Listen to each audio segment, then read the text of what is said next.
放上头来看，伫屏东南边的仁和国小，为着学生更较了解因的故乡，伫学校改建的时阵，都甲便所的壁结合故乡绘本的创作，为造型嘛擦色水。若摕到全台湾旧便所改建的奖项，嘛互学生感觉充满趣味性。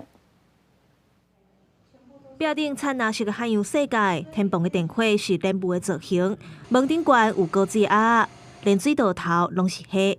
这是屏东南边乡仁和国小的便所，起甲真水，佮兼顾艺术甲文化，得到全台旧便所改建的奖项。1楼的话呢是听见太阳，小朋友呢可以在这边看到，因为太阳运行的关系，有24个节气。那它也可以用互动的传声筒的游戏。那墙壁上呢就有腌咸菜的过程，让小朋友呢在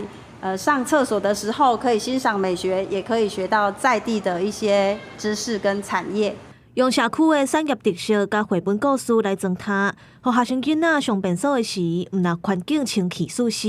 佫会当了解南边的文化历史，培养艺术品格。我们学校都用附近的一些建筑，或者是一些日常会看到的东西，把它改装成厕所的装饰，让我了解了林边的产物有很多。所以上厕所可以学习知识、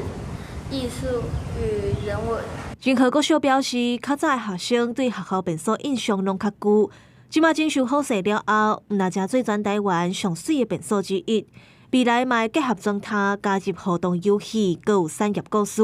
互学生有新点点的便所通用，佮会当学到知识。记者综合报道。